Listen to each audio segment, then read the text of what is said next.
Pisces, hello there, my beautiful friends. We're going to do your general tarot reading for early February 2025. Thank you so much for joining me today.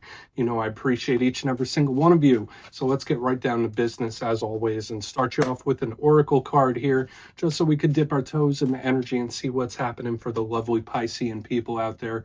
Hope you're all doing fabulous and fantastic, my friends. Let's get it going here. My guide spirit team, talk to me. What do you got for us Pisceans in early February? We're getting very close to Pisces season. What energies, messages, insights can we take a little peek at? And yeah, we're just going to take a real quick look at this first card. Then we'll get into the full reading itself. And at the very end, I'll pull you a bonus card from the Shadowland Tarot, just to see what might be in the shadows or what shadow work you can lean into, which is always interesting. Let's get it going here. Let's rock and see what we got for Pisces, gang, in early February. What's the vibe? What's the energy? There's lots of astrological things happening in our sign, my friends. So I can't wait to see how the energy looks for us, because there's all sorts of stuff going on. I think there's like 4 or 5 planets and different points and things going on in Pisces. Okay. All right. So we do have the Little Mermaid. I always like when she pays us a little visit. That's a nice imaginative card. And yeah, I mean, it does fit in with the normal watery type of energy, a little daydreamy, a little imaginative, future focus. I feel like it's nice though. Now, before we fully dive into that, if you're new here, I'll be speaking about the February subscriber surprise towards the end. So you might want to check that out. And also, if you could kindly illuminate that like button by tapping it right on its third eye, you know, I'd greatly appreciate it. But enough of the promo, into the reading. Let's talk about this card a little further in depth. So obviously, this isn't the licensed Little Mermaid, but she has all the same little symbolisms there with the red hair, under the sea, it's beautiful, and her head is in the clouds. So there's a lot of different pieces of symbolism here. Now, just like the story, what do we know about the Little Mermaid? She has a very keen imagination. She has a lot of goals. She has a lot of things that she wants to do in the future. She's a big proponent of changing things up, right? And that's what I think about this card. So for a lot of Pisces, maybe you have a bit of a future focus, or maybe Spirit wants you to. Like, all right, don't think about right now, don't think about the current situation, look a few steps ahead when this card is here. Now, she is surrounded by beautiful things. So for a lot of Pisces, you could be very grateful for a lot of the things and people in your life, but she also wants more, right? And that's not a bad thing. She wants to improve and continue to learn and do things and evolve. And that's a beautiful thing about this card. So for a lot of Pisces in this time, you might be filled with similar feelings. But the only thing I say with her, literally because the head's in the cloud, just watch out for the daydreaming or overthinking, stuff like that. That could really hit us kind of hard in this time. So we're just going to put her down over there. She could keep daydreaming away. Let's get into tarot.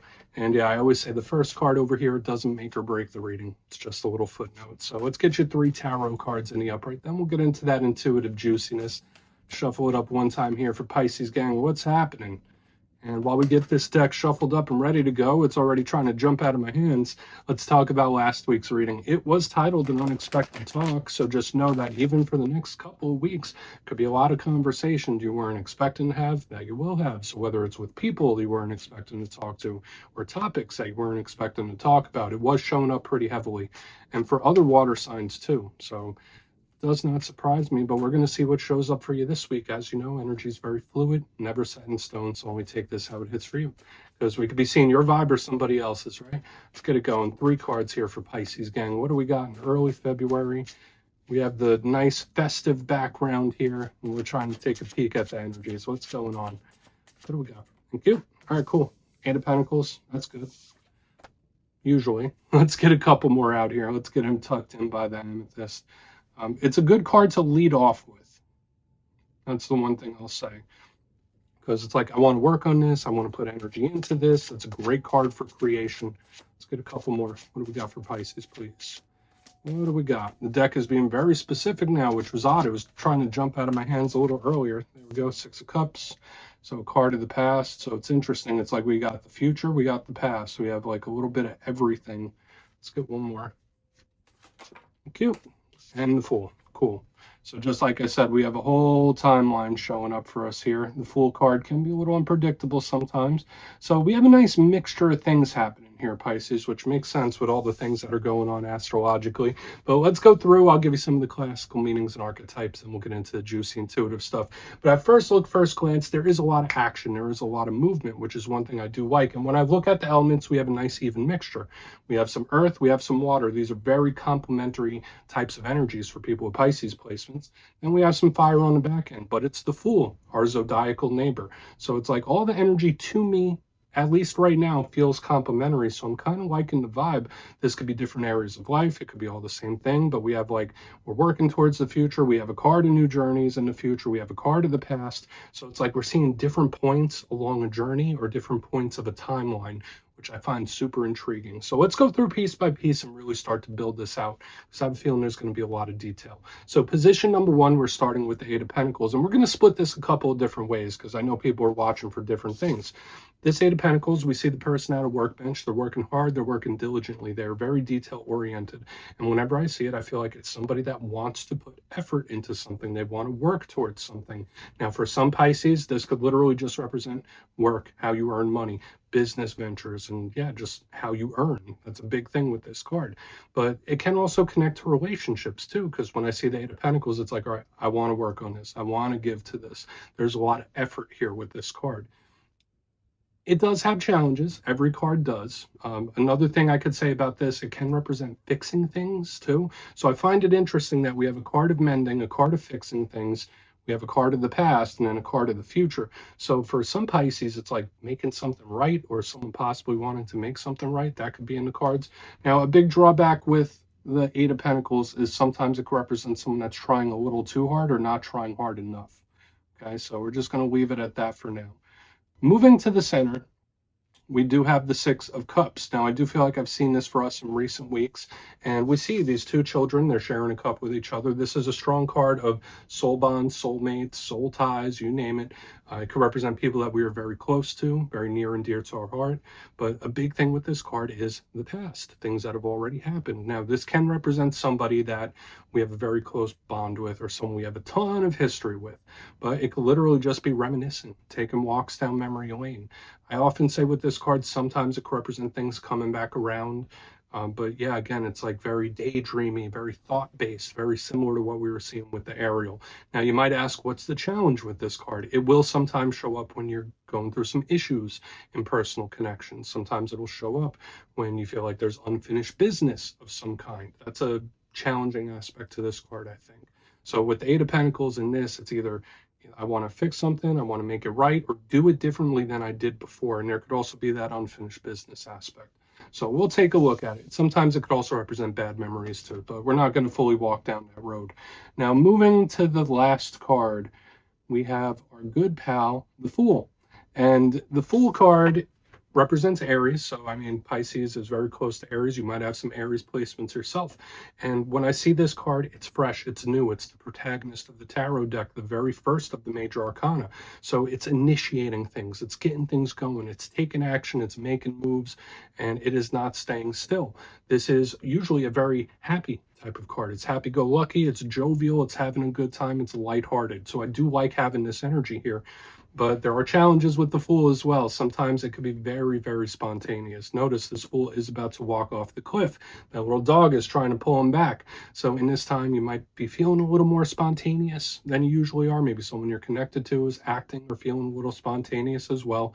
There's a certain aspect about this Fool. It's like you never know what you're going to get. It's like surprising in a way. So I would say that's the big drawback with it. It is very fiery, and sometimes it leaps before it looks. So we most definitely want to dig into all this further, because I feel like there's a lot of different undertones. I want to dive deeper on all of it though, Pisces. Let's do it. Let's jump in and clarify. Okay, let's get a good shuffle here for Pisces. Let's see what's happening. My gods, please. And yes, this is where I go intuitive with the message, which means I just tell you how it feels to me. So feel free to do further research or rely on your base knowledge of tarot, because as you know, every single reading is about the reader's interpretation, and I'm just giving you mine. Let's go in on that Eight of Pentacles here. And yes, if you're a reader yourself, please feel free to play along. That's why the box is here. If you're feeling any messages you want to give to Pisces gang, you could drop it in the comments. I don't mind at all. Okay, Eight of Pentacles, what's happening? Why is the Eight of Pentacles here? Yeah, That's odd. We have the Ace of Swords in reverse. So again, this is where the energy and the message severs to me. Okay, because when I see the Ace of Swords in reverse, it's like I'm keeping my head down. I'm not looking up. I'm just going to keep working. I'm going to keep myself distracted. So for some Pisces, you might just be in that mode. Like, I either need something to keep me busy or I need to stay busy. Because the Ace of Swords in reverse is not speaking. It could be very secretive as well. But at the same time, I can't let go of this message of somebody feeling like they got to make something right, or I need to fix it, or I need to do it differently. So there could be various situations in this time where you're analyzing different or better ways to do it, different or better ways to make it work. And before I even get to the Six of Cups, I'm feeling a bit of an apologetic energy too, which is super bizarre. Okay, so you could take that however it hits for you, but I also feel someone just putting their head down. I don't got time to talk. I don't got time to do this. I'm very busy, busy, busy. So whether that's you or somebody else, it's someone who's either acting or is extremely busy and focused on whatever it is that they're doing. But at the same time, I just can't let go of it. It's like, I could do this better, or I could fix this. Okay, and that would imply that someone had messed up at some point. But let's keep moving forward. I feel like I don't need to overcomplicate it. And I will say this, the Sword of Truth, all aces represent communication. They all represent offers and opportunities. When it shows up in reverse, it's like we're not talking, we're not searching for other stuff. It's like I'm keeping busy. I'm keeping busy. So we're going to keep going. Either that or someone wants to fix this, because the Ace of Swords in reverse could also represent a little bit of secrecy or things that weren't true. Bizarre.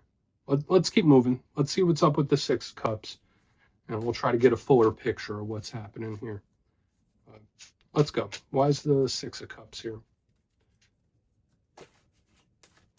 Why is the Six here, Pisces? Lady Justice, yeah, balancing the scales, making it right.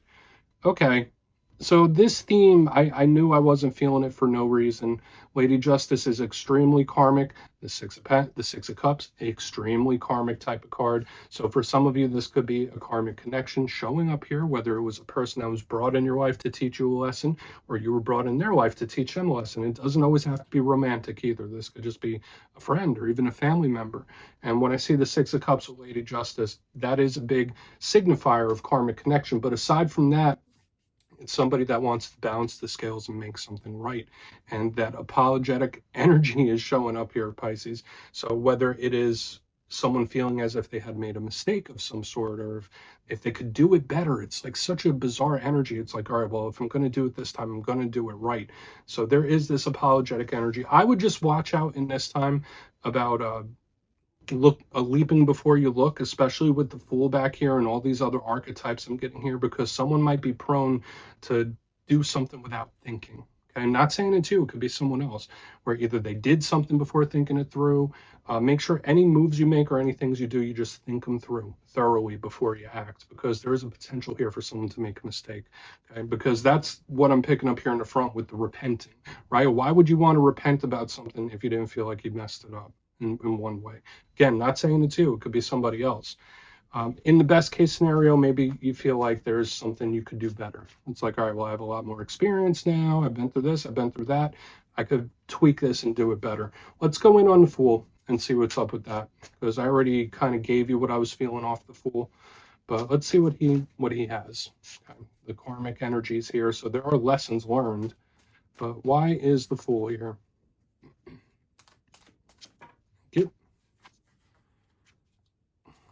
Yeah. So the card that shows up here is the Two of Swords. And that is a big card of mystery. It's a big card of the unknown. It could also be a card of confusion. And I'm just getting this energy of somebody acting before they thought, or someone acting before they think. So I do feel like this is a little undertone or warning in this time. Again, I'm not coming at everyone sideways. Remember, I'm a Pisces rising. I'm part of all this myself. But when I see the Fool with the Two of Swords, it's like, no, not yet. Don't do that yet. Don't be too hasty. Don't jump into this. Like, I feel like right now you might want to keep things steady and keep them as is. Now might not be the best time to shake things up. Now might not be the best time to challenge things or push things. That's the vibe I'm picking up here off the back end, because I think if you try to shake the boat or rock the boat a little too much, I think you'd probably regret it, or someone would. Okay, I'm just being honest with you with what I'm feeling. Now, the Two of Swords, that could represent a good result coming in. Of course, I'm not saying this is all negative. I'm just giving you the warning that's coming through to me. because it can represent indecision or confusion, stuff like that. But the main thing is mystery. So I will say this, there is a good possible end result. There's a good possible end energy, but I feel like now is not the time to be jumping into new things or changing things or rocking the boat. You just need to keep things as is, because if you pressure it too much, and I picked it up in the Aries reading too, I think that would be a mistake. Okay, either that or someone, they leapt before they looked, or they acted before they thought something through. So there is a potential for that this week. Let's go through and do a quick recap, then we'll get into the shadows. If you kindly look in the box, position number 1, and it's odd because to me it feels like this reading reads backwards, because I feel like we should have been reading from this way over if all the cards were out in the beginning. But we have the 8 of Pentacles with the Ace of Swords in reverse. So either that is someone trying to keep themselves distracted, head down, I got too much to do, too much at stake, too much to work for, I'm busy, busy, busy, busy. So whether you or someone else, that could be an energy someone's giving off, or somebody wanting to mend something, fix something. Okay, it's like we're doing things backwards here. Into the center, we have the 6 of Cups with Lady Justice in the upright. This could be an important soul connection or soul tie, whether friend or otherwise, where either you were in their life to teach them a lesson or they were in your life to teach you one. But we also have the balancing of the scales, making something right. There's an apologetic type of energy. And moving to the back end, we have the Fool with the 2 of Swords, someone that acts before they think it through. So either someone messed up and did something and they didn't think it through and now they regret it, or that could be a potential to do that in the coming week. So I would be cautious, because there's a potential for a big mistake of some sort. So I would say just keep things as is and don't rock the boat too much, right? So please take a screenshot if you want to look into it further. Let's see what's in the shadows. So let's get a good shuffle here for Pisces gang. See what's happening. God, Spirit team. And yes, I always like to pull one shadow card at the very end, just to see whether it's something within you or something you don't quite see. Shadow cards don't always have to be a challenge. They could be a good thing too. So let's get you one. And if you made it to this point in the reading, please feel free to check out channel memberships. I'll put a link for it in the comments below. It's a beautiful way to support the channel, and I have much love for all my channel members. Okay, let's get your shadow card here. What do we got for Pisces? Oh, quick. Yeah, 4 of Pentacles. So that is kind of reaffirming a lot of the stuff I saw within the reading, because the 4 of Pentacles isn't really moving. It's not really doing too much. Now, we'll talk about the shadow side of this card. In the positive sense, this is great for finances, like we saw here, great for investments and growing one's money. But the shadow side of the 4 of Pentacles is someone that's not letting something go, or they're not making a move. So I feel like if we were going to give an advice, just like I saw in the main part of the spread, it could be Spirit saying, look, no, not yet. Not yet. You might be tempted to push something forward. You might be tempted to change something or make a move. Spirit could be telling you just slow it down, slow and steady, pump the brakes there. But the worst case scenario with the 4 of Pentacles, it could sometimes represent somebody that is holding on to something, not letting it go. Worst case, it could be someone that's a little grudgy or possessive or jealous even. So this card does have a lot of shadow aspects to it. But I feel like the main part of it is just reaffirming what we saw in the main part of the reading. Like, take a breath and keep pushing in a similar direction. Don't make any big changes right now for the time being. So we're going to leave it at that, Pisces. That's what I have for you this week, my friends. Don't click away just yet, though. I'm going to give you the details of the February subscriber surprise.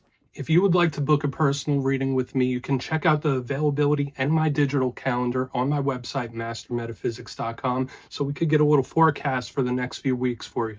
But for the February subscriber surprise, I'm giving away 3 copies of one of my favorite decks, the Tarot of the Owls. So if you'd like to get your name in for this, it's 2 simple things, as always, my friends. First, you must be subscribed. And second, let me know down in the comments, if you could snap your fingers right now and wish for something, what would it be? It could be anything except more wishes.